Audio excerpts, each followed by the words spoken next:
जितेंद्र कुमार आप सभी का स्वागत करता हूं आपके अपने यूट्यूब चैनल जेआर स्टडी अड्डा पर। दोस्तों आज का जो टॉपिक है वह है प्रतिशत का आय और व्यय पर आधारित प्रश्न, और जो हमारा पार्ट है वह है प्रतिशत का पार्ट नंबर 8। बहुत ही इंपॉर्टेंट है दोस्तों। इसके पहले 7 पार्ट तक हमने वीडियो बना दिया जो कि टॉपिक वाइज एक टॉपिक लेके चल रहे हैं, जिससे कि हर टॉपिक में जितने भी टाइप के क्वेश्चंस आए सभी को इंक्लूड किया जाए, एक भी क्वेश्चन आपका छूटने नहीं पाएगा, वादा है आपसे। तो दोस्तों अगर आपने उन वीडियोज को नहीं देखा है तो नीचे लिंक, उसकी लिंक नीचे डिस्क्रिप्शन बॉक्स में मिल जाएगी प्लेलिस्ट के रूप में। आप वहां पर क्लिक करके आप सारे वीडियोज को वहां से देख सकते हैं। तो दोस्तों आपसे रिक्वेस्ट है, जो चैनल पे नए हैं चैनल को सब्सक्राइब कर लीजिए और बगल में बनी हुई बेल को पर भी प्रेस कर दीजिए, जिससे कि जब भी मैं नया वीडियो बनाऊं आप तक नोटिफिकेशन में पहुंच जाए और आप वीडियो का लाभ उठा सके। और दोस्तों आपसे रिक्वेस्ट है कि आप वीडियो पूरा देखा करिए। 2 मिनट 3 मिनट आप देखेंगे तो सिर्फ मैं जितना बता रहा हूं बस उतना ही आप सुन सकते हैं। उसके बाद जो क्वेश्चंस हैं दोस्तों विश्वास मानिए, क्वेश्चन जो लिए हैं सभी एग्जाम बेस्ड क्वेश्चंस है, सीजीएल सीपीओएसआई व अदर एग्जाम से रिलेटेड क्वेश्चन है। सभी जितने भी टफ क्वेश्चन बन पाते हैं हर टाइप में मैंने सभी क्वेश्चन को लिया है, इसलिए आप वीडियो को पूरा देखिएगा, वीडियो छोड़कर जाइएगा नहीं। इस आय और व्यय पर आधारित प्रश्न में 7 टाइप के क्वेश्चंस आते हैं जो कि बहुत इंपॉर्टेंट है, कभी भी क्वेश्चन पूछा जा सकता है, इसलिए आप पूरा वीडियो देखिएगा, आपसे रिक्वेस्ट है, और वीडियो को शेयर भी करिएगा। तो दोस्तों हम क्वेश्चन को लिखते हैं और सॉल्व करते हैं। फर्स्ट टाइप का क्वेश्चन है दोस्तों, बहुत ही प्यारा क्वेश्चन है। हम एकदम अब देखिए क्वेश्चन कब पूछा गया था, एसएससी एफसीआई सन 2012 में क्वेश्चन पूछा गया है। आप देख सकते हैं, सर्च कर सकते हैं कि क्वेश्चन सही है कि नहीं है, आया था कि नहीं आया था। जितने क्वेश्चंस मैं ले रहा हूं दोस्तों सभी क्वेश्चन पूछे गए हैं और अच्छे से अच्छे क्वेश्चन हैं। राम का व्यय, देखिए व्यय और बचत का अनुपात कितना है, 3:2 है, ध्यान दीजिएगा के अनुपात में है। उसकी आय में 10% की वृद्धि होती है और उसका व्यय भी 12% बढ़ जाता है। उसकी बचत में कितने प्रतिशत की वृद्धि होगी, इसे हम सॉल्व करते हैं। देखिए आय और व्यय का अनुपात जो है, सॉरी व्यय और बचत का, व्यय अनुपाते बचत, देखिए पहले समझिए व्यय और अनुपाते का बचत व्यय और बचत का अनुपात कितना है, 3:2। अब ध्यान दीजिएगा उसकी आय में वृद्धि हो रही है 10%, तो टोटल 10% वृद्धि हो रही है आय में। फिर क्या हो रहा है, और उसका व्यय भी 12% बढ़ जाता है। व्यय कितना प्रतिशत बढ़ रहा है, 12% बढ़ रहा है, तो उसकी बचत में कितने प्रतिशत की वृद्धि होगी। मान लीजिए उसकी बचत में मैंने 1% की वृद्धि कर दी और टोटल जो हमारा व्यय टोटल हमारा जो आय है, आय में वृद्धि, सब में वृद्धि हो रही है। देखिए बचत में 1% की वृद्धि हमने कर दी, व्यय में 12% की वृद्धि कर दी, और टोटल हमारा व्यय क्या है, वो टोटल हमारा आय जो है उसमें 10% की वृद्धि हो जा रही है। आपने ये रूल पढ़ा होगा मिश्रण में, सॉरी। तो ये सब रूल सभी जगह अप्लाई होता है। अभी इसके बाद एक रूल और आपको बताया जाएगा। अब देखिए इनका क्या हो जाएगा, माइनस घटाना अंतर, और इसका क्या हो जाएगा 10, 12 में से मान लो 10 निकाले, इसका अंतर हो जाएगा 2। अब ध्यान दीजिएगा ये फिर अनुपात हो गया, किसका अनुपात, व्यय और बचत का अनुपात फिर से निकल आया। अब व्यय और बचत का अनुपात निकल आया तो इसको हम सॉल्व कर लेते हैं। व्यय और बचत का अनुपात इसके इक्वल में ये भी हो गया है, हाँ, क्योंकि वृद्धि इतने की टोटल में हुई थी, अगर हम माइनस कर देंगे तो इसके बराबर हो जाएगा, और इसमें हम क्या करेंगे 12 माइनस कर देंगे टोटल आय में, तो हमारा जो है व्यय अनुपात में यहाँ आ जाएगा। तो ध्यान दीजिएगा, अब इसको सॉल्व कर लेते हैं। बचत ये आ गया, हमारा व्यय आ गया, तो इसके इक्वल में हो जाएगा 10 माइनस, सॉरी यही लिख देते हैं, 10 माइनस a/2 अनुपाते में है, ये चीजें अनुपात में आती हैं, तो यहाँ पे अनुपात में क्या है 3:2, ये आपस में इक्वल हो गई हैं।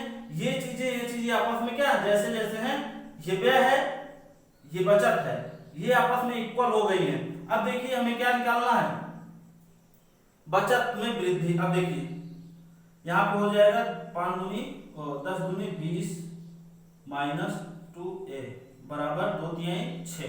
अब देखिए 20 में से 6 निकाल दीजिए, कितना बचेगा 14, और यहाँ पे 2a है 7।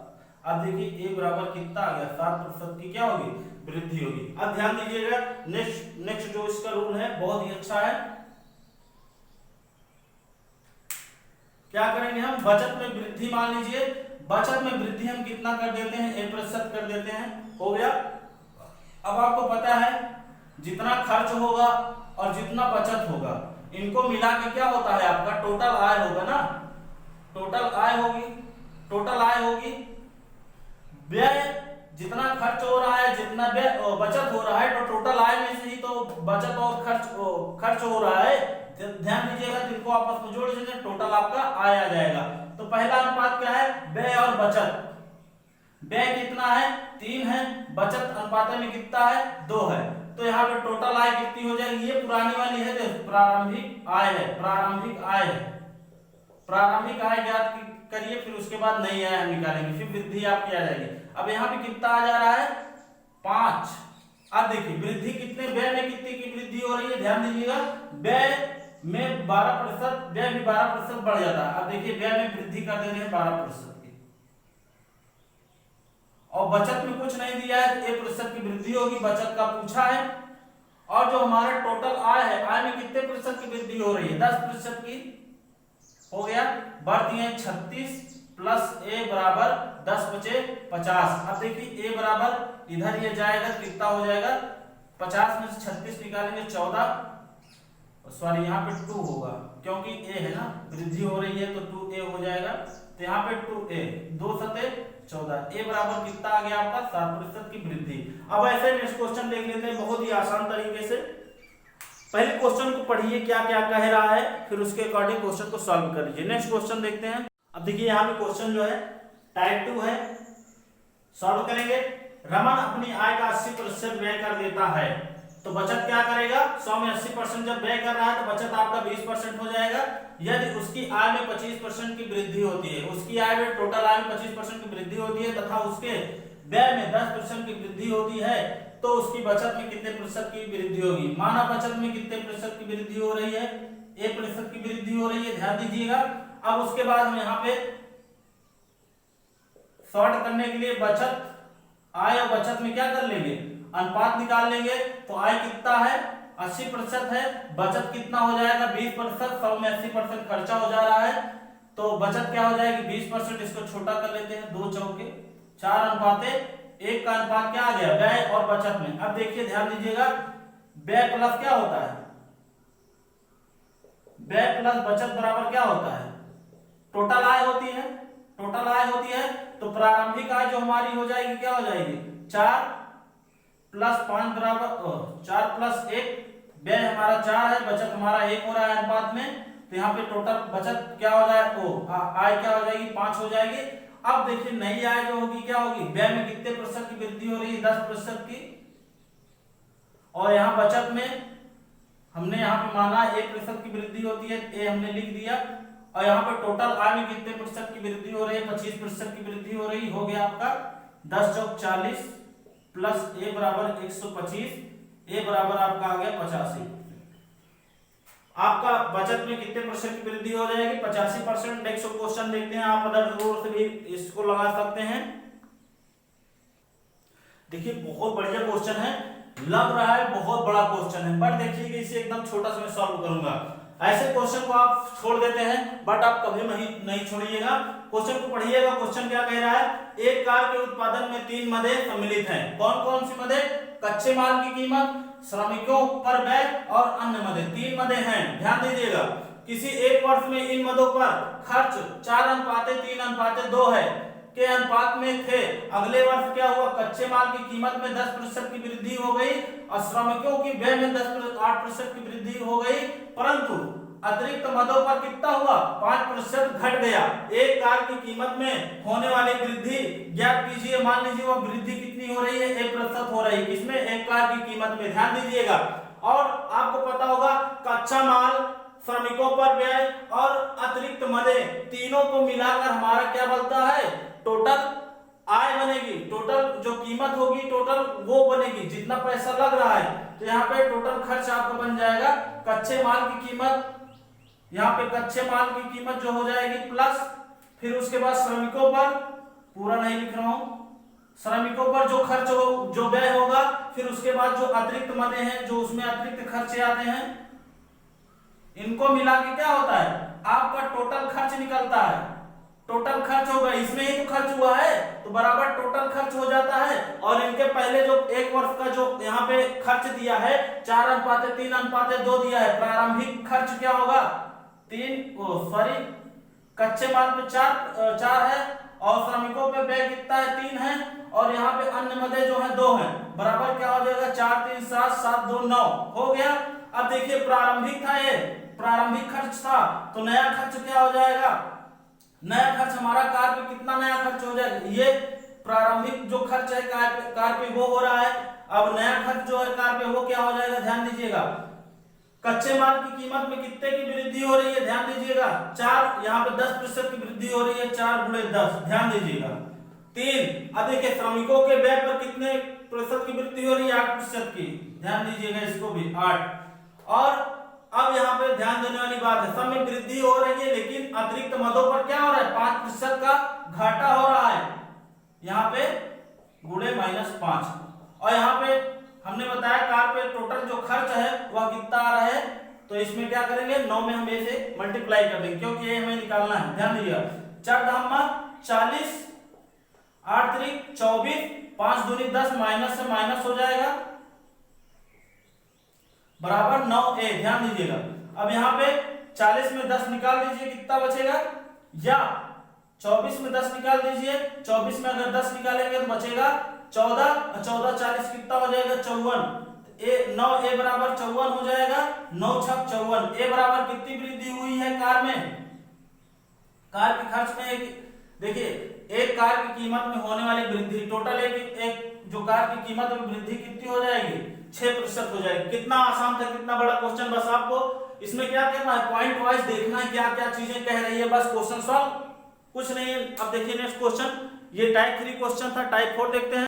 अब देखिए बहुत बढ़िया क्वेश्चन है, नीलम अपनी आय का 20% मकान के किराए पर तथा शेष का, मतलब 20% खर्चा करने के बाद 80% बचता है, उसका 70% क्या करता है, घरेलू मदों पर खर्च करती है। तो यदि वह 36 रुपए की बचत करती है तो उसकी कुल आय, अब देखिए बचत बराबर क्या होता है, बचत बराबर हम निकाल लेंगे, बचत बराबर क्या हो जाएगा x, टोटल मान लीजिए उसकी जो कुल आय है, कुल आय में x मान ली या a मान लिया, कुछ भी आप मान सकते हैं, जिससे कि क्वेश्चन को सॉल्व करने में आसानी हो। अब टोटल आय का 20% मकान के किराए पर खर्च करता है, तो बचा कितना 80% बटे 100, 20% खर्चा कर दिया तो 80% बचा। अब 80% बचा है तो ये प्रतिशत लगा है, प्रतिशत को हटाया, नीचे 100 लगा है, क्योंकि प्रतिशत बराबर क्या होता है 1/100 होता है। अब देखिए अब 20% तो खर्चा कर दिया, इसका खर्चा हो गया, अब बचा कितना है, इसका आय का 80% बचा है। अब 80% का मतलब शेष का, अब 80% बचा है तो इसी का 70% घरेलू मदों पर खर्चा है, करती है। जब घरेलू मदों पर 70% खर्चा कर देगी तब क्या बचेगा आपका, 100 में 70 निकाल देंगे, 30% बचे, इसी का अब इसको 100 मान के चलेंगे 100, क्योंकि इस पे खर्च हो रहा है, पहले इस पे खर्च हुआ फिर इस पे खर्च हो रहा है, तो यहाँ पे 100 हो जाएगा, हो गया। अब देखिए बचत क्या हमारा है, बचत क्या कर रही है 3600 रुपए, तो बचत हमारी 3600 यहाँ पे हमने लिख लिया। ए बराबर क्या हो जाएगा, कट गया 8 × 3 24/100। अब देखिए 12 दूनी 24 बढ़ आई 36। अब देखिए यहाँ पे 15 दूनी 30, 150 हो गया, ये तिर्यक मल्टीप्लाई हो जाएगा, बराबर क्या हो जाएगा 15,000। तो उसकी जो कुल आय है वह कितनी हो जाएगी 15,000। इतना शॉर्ट में आप कैसे भी सॉल्व कर सकते हैं, बहुत ही आसान है। नेक्स्ट क्वेश्चन देखते हैं, टाइप नंबर 4 था, टाइप नंबर 5 अब देखिए नेक्स्ट क्वेश्चन टाइप नंबर 5 है, और यह देखिए क्वेश्चन कब पूछा गया था, यूपी पीसीएस सन 2012 का क्वेश्चन है, ध्यान दीजिएगा। एक अधिकारी के वेतन में से 10% घर के किराए के रूप में काटा जाता है, 10% किसमें, घर के किराए में काटा जाता है, और शेष का मतलब 10% जो है, अब देखिए यहाँ पे माना, अब देखिए 10% किसके किराए के रूप में काटा जाता है, और शेष का 15%, मतलब 10% काट दिया गया, बचा 90% का 15% जो है वह बच्चों की शिक्षा पर खर्च करता है। अब 15% उसका माइनस हो जाएगा, तो जो शेष बचेगा उसमें से 10% वह कपड़ों पर खर्च करता है। इसके पहले जो हमने टाइप 4 में क्वेश्चन बताया उसी पे है। तो क्या होता है लास्ट में, इन सब खर्चों के बाद उसके पास 1377 रुपए बचता है, मतलब बचत करता है।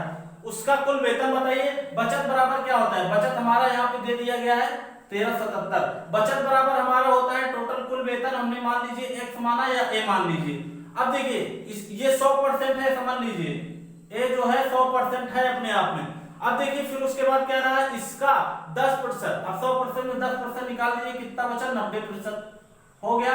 अब इसका कितना, अब इसको 100% मान के चलेंगे, ध्यान दीजिएगा 90 का शेष में, अब ये शेष बचा है, शेष में 15% क्या करता है, बच्चों की शिक्षा पर खर्च करता है, तो इसको 100 मान के चलेंगे तो यहाँ पे हो जाएगा 85, क्यों 15 निकाल देंगे 85 बचेगा। अब क्या कर रहा है, और शेष वेतन में से 10%, अब देखिए इसका जो शेष है इसको हम 100% मान लेंगे, इसमें ऐसे ही सॉल्व किया जाता है। अब देखिए 10% क्या करता है, कपड़ों पर खर्च करता है, तो यहाँ पे 90/100। अब देखिए इसको हम इरेज कर देते हैं, समझाने के लिए मैंने लिखा था। अब इसको सॉल्व कर लेंगे डायरेक्ट, कट गया 1 0 से 1 0। अब देखिए यहाँ पे 9 9 एकम 9 9 4 13, 9 5 45, 9 3 27, कट गया। फिर 9 से काटते हैं, एक 9 और बचा है, 9 एकम 9 9 6 15 होता है, 9 7 63। अब देखिए 17 5 85, 17 एकम 17 पूरा कट गया। अब देखिए 20 पंजे 100 होता है, अब इनका आपस में मल्टीप्लाई हो जाएगा, कितना हो जाएगा 2000 हो जाएगा, 3 0 है 2000 हो जाएगा, तो ए बराबर डायरेक्ट मल्टीप्लाई हो जाएगा 2000। कितना आसान क्वेश्चन है। अब ऐसे ही नेक्स्ट क्वेश्चन देख लेते हैं।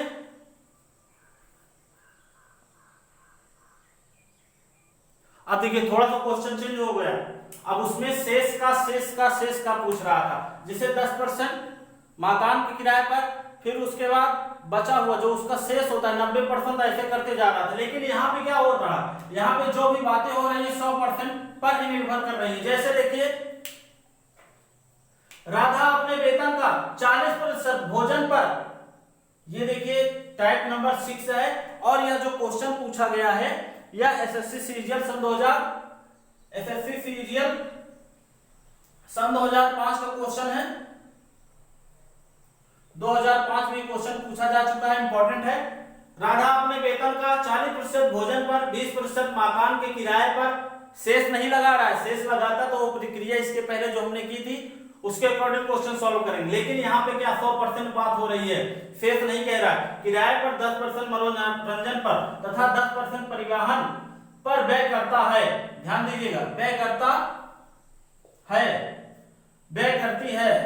यदि माह के अंत में उसकी बचत 1500 है तो उसका मासिक वेतन क्या होगा, हम पहले प्रतिशत बचत निकाल लेते हैं। तो यहाँ पे टोटल जो खर्च था, टोटल जो उसका व्यय था, मान लीजिए 100% था, ध्यान दीजिएगा 100% है।